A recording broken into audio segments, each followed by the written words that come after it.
I ain't scared. I ain't scared of nothing. Now that is terrible sentences, very uncouth, but it got your attention, and it is actually the way that we do tend to think oftentimes as first responders. Let me read the rest of the list. You don't get to be my age by being afraid. I run down dark alleys. I wrestle bad guys to the ground. I arrest active, violent gang members. I drive really fast on wet roads in unsafe city vehicles. I can handle whatever happens when it happens. I've always taken care of my business.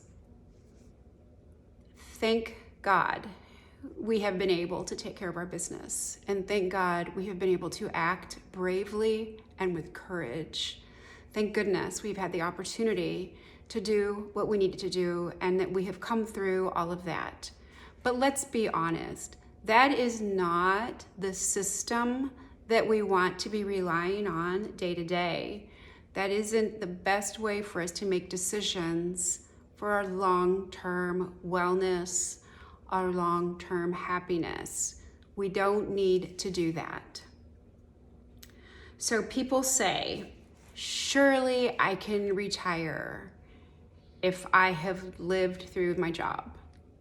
Look at everything I've done. Retirement, how bad can it be? I am not afraid of retiring. And I say, I don't want you to be afraid to retire. I don't want you to be scared. I don't want you to be afraid going into it. I don't want you to be afraid during your planning. And I sure as heck don't want you to be afraid after you've retired. I don't want you to wake up and go, oh shit, what have I done? No, that is not. We have not worked as hard as we have to have that as our present and our future. So what do we do differently? What can we do so that we don't have to either ignore the fear that we're feeling or actually just live in fear? Well, the first thing that we can do is just acknowledge that we are in control. We can figure out what we want to do in our future. Yes, as first responders, we are so used to just responding to what happens. I'm just going to respond. I'm not going to plan. I'm just going to respond to it. That's not really always true. There have been things that have come up that you have not known what to do because it hasn't happened previously, and you've had to really think on your feet, or think while you're running, or think while you're driving, or while you're rolling around. But most of the things that we do as first responders, we do have training for it. We do have some training for it, if not completely, 1, 2, 3, 4, 5, 6 steps. We've at least been exposed to a topic, or we're at least aware that it exists. So let's approach retirement the same way. Ask yourself some questions, answer yourself honestly, not with bravado, not with fake courage, not like you really don't care, but answer yourself honestly and then really look at your answers. So acknowledge the fact that there could be some fear there, ask yourself some questions, and really, really, really look at the answers. And let me read you a list. It's not even a complete list, but it's a list to get you started. Let me get you a list going here of things to look at. Look at your health. Now, a lot of people haven't done a whole lot to stay healthy over the years. They've just gone to work, ate whatever they wanted to, drank what they wanted to, and had no time for exercise, no time for sleep. It just, the bare minimum, if even that. So now's a really good time to ask yourself, am I healthy enough to live the life I want to live after retirement? Well, there's a really good possibility that you can make any changes that you need to make, and you have plenty of time to do it if you start now. So look at your health, ask yourself some questions, go to some professionals if you need to, some exercise professionals, some doctors, nurses, some providers that could answer some questions for you. Do some research, look around and see people who are living the life that you want. And are they in the same shape that you're in? Or are they maybe a little healthier? Do they maybe have a little bit more endurance, a little bit more strength, a little bit more flexibility? Are their numbers a little bit better? Is their waist maybe a little bit smaller? Maybe their shoulders and back, they've gone through rehab and they've address some of those issues that we get from wearing our equipment. So really look at your health. And let's look at your social support. So do you have friends that aren't other first responders? Do you have friends that you don't work with? Do you have friends that do something a little different than you do in life? Do you have friends that look at life a little different than you do? It's kind of important. It's hard. I know it's hard. It can be so hard to be around those people who have those naive ideas of the world, those crazy thoughts about what people are like and how the world really is. I understand that. But once you are no longer a first responder, you're not a first responder. We still are in our minds, and there are parts of it that we will always, always carry with us.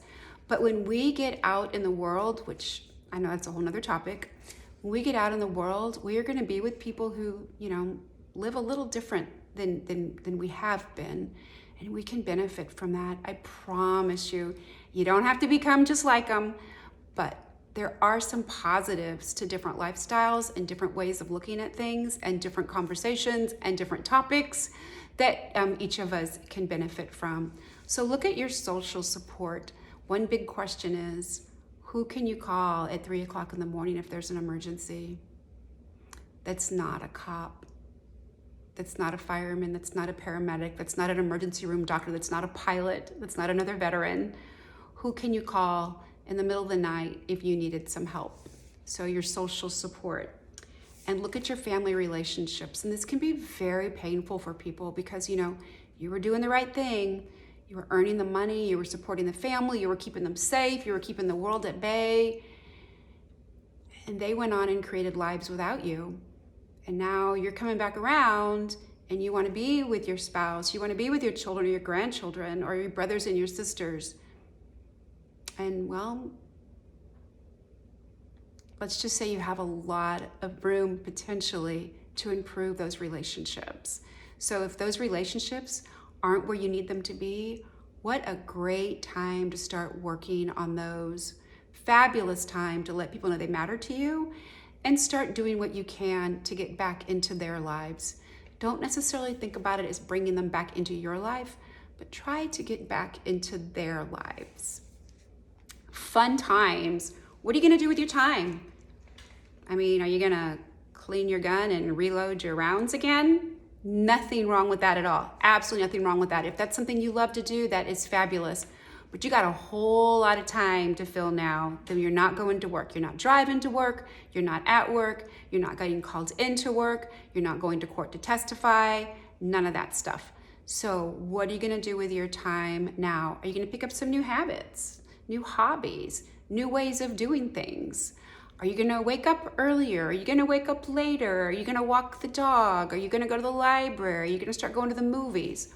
What are you going to do? You're going to start watching stuff on TV that you never would have watched before. What are you going to do in your fun time? So I've got this one all lobbed together, and that's career, job, income, or hobbies. I put that all in because you might do something full-time that isn't making you money. That's beautiful. If the money isn't what you need, it's a hobby, great. Maybe that hobby is going to bring you some money. It's going to bring you an income. So maybe it's like a part-time job. Maybe it's a side hustle, however you want to look at it. Maybe you're going to have a full-fledged career. I have 3 businesses that I own now. I didn't think I was going to be doing that after I retired. Each of us has a whole nother life that we can live after we retire. And part of that might be another career. It could be related to what you've done in the cop world, first responder world. Could be totally unrelated. You might take what you've been doing for pay and turn it into volunteer. Very, very common in the medical responder world that they take what they do for pay, they go around the world and they do it for free. There are so many things that we as first responders can do after we leave our jobs. It is mind-boggling what is out there in the world available to us that doesn't necessarily have anything to do with first responders. But we're the survivors. We're the scrappy people of this world. So why not go out and do something great your second or third career. Spiritual. Now this is up to you. What do you believe in? What is your purpose? Who do you serve? What do you serve? Why are you here? It's very helpful to know that. This is a little bit harder for some people because it's more abstract, but it really matters. And think about what matters to you, not necessarily what somebody else tells you, not what you inherited from your family, not just what your community believes in, but what do you actually believe in? What power do you serve? How are you here? Why are you here? Those are questions you can ask yourself that could help abate some of that fear that you might be feeling going into retirement. Mental. So by this, I mean trauma. All that crap that we're dealing with. All that crap that we're dealing with that we didn't know we were dealing with until we realized we were dealing with it. And there could have been other people that knew we were dealing with it, but there's a lot of people that might not have any idea. You might be hiding it so well deep down inside of you, but you really need to look at it for yourself. You really need to ask yourself some questions. Reach out for help if you need it. There's a lot of help out there that doesn't involve counseling, doesn't involve recovery groups or stuff like that. Just ask yourself some questions and start looking for some help. I can definitely help direct you to some folks if that's what you identify that you need some help with. So also on the mental, no sleep. You might have been going years of rotating shifts, swing shift, no sleep. Your mental well-being is just, you are gonna be amazed at the you whenever you're getting some sleep, but it might take a while to get that sleep habits built up to where it's healthy is a good word for it, at least meets your needs. Because even though you're getting by every single day, it does not mean it's meeting your needs. It just means that you're getting by. So we definitely want to ask ourselves questions about that. And you want to look at the habits that you do have. Do they support you in a positive way? Do the habits that you have support you mentally in a positive way? Do you feel that what you do day to day supports your mental well-being, your comfort, your ability to go through your day in a way that you think all your needs are met? And then your schedule, I've mentioned this before. It's kind of funny. I said I will never wake up before 8 o'clock in the morning. From after I retired, I will never get out of bed at 8 o'clock in the morning unless it's to catch a plane someplace on a trip. I get up every morning between 5:30 and 6:30, usually right around 6, no alarm. I wake up, I'm ready to go. I have lots of energy. I've got great things I want to do that day. It's crazy good. I was a little disappointed at first because I really wanted to stick to my guns of not getting up out of bed until 8 a.m. every morning, but hey, I'm going with it.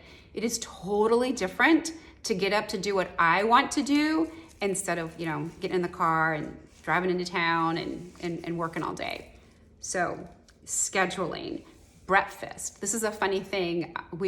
My husband and I were leading a class and one of the recent retirees said, "Oh my gosh, I had no idea how different my wife and I were when it comes to our eating schedules.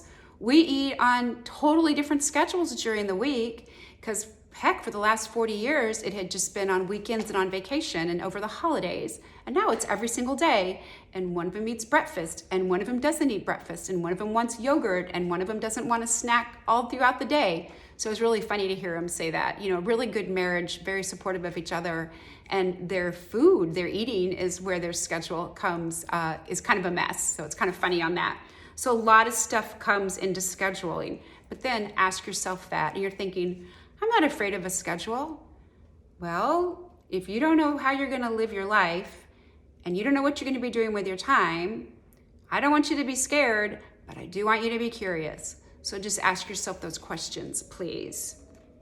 A big question that everyone just takes for granted is, where am I going to live? Well, my house is paid off. I'm going to live here. Maybe you don't want to live here. Just because your house is paid off doesn't mean you got to stay where you're at. Maybe you want to sell your house and move into a condo and not have any grass to mow, or you want to sell your house and buy a vacation home, or you just want to rent all across the country, or you want to get an RV, or you want to downsize or upsize. Who knows? But oftentimes we get stuck because we've been doing, you work so hard to pay your house off. That's your security. that's your sanctuary. Well, if you're not going to the same job every day, do you need to live in the same house every day? Something to think about. So again, no, I don't want you scared. I don't want you to be afraid. I want you to be prepared. So stop what you're doing. Think about it. And when that fear comes up, because in all honesty, if you don't have any answers to these questions, a little bit of fear should reach up and grab you. And then you say, hold on, I'm doing what I'm supposed to do. I'm slowing down. I'm acknowledging that I don't have any answers. I'm asking myself the questions. I'm answering myself honestly. And I'm seriously looking at my answers.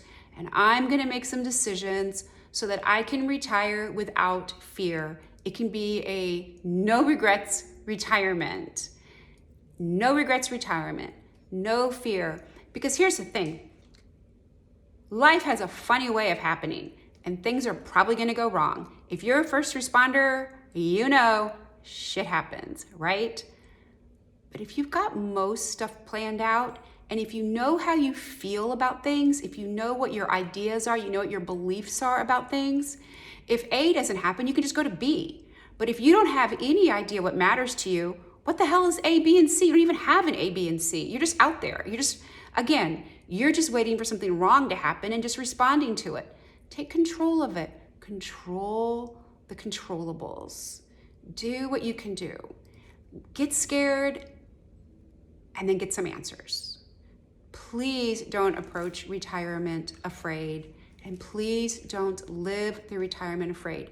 Please don't be afraid of what's going to go wrong, because when stuff goes wrong, if you already have some answers, you already know how to respond.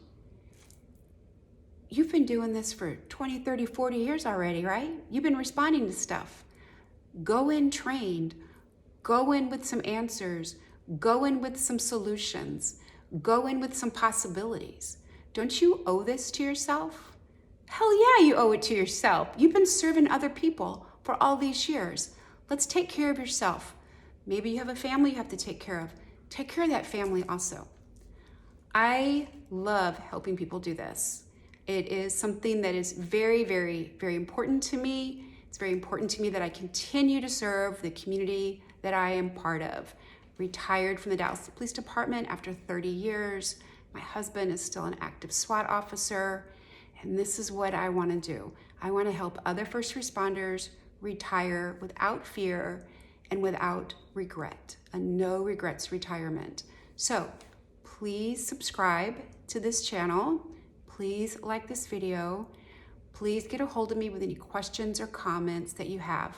I have a Facebook group called Let's Retire. That's a public group. Anybody can go on it. I also have a website called tothepointcoach.org. You can get a hold of me that way. And my email is retiresstrat6138@gmail.com. And all that will be in the notes of this video. So I apologize for the uncouth statements at the beginning of this video, but I did want to get your attention. And I thank you very much for that. We can do this. We can do this. We're worth the efforts. Thanks so much. Bye-bye.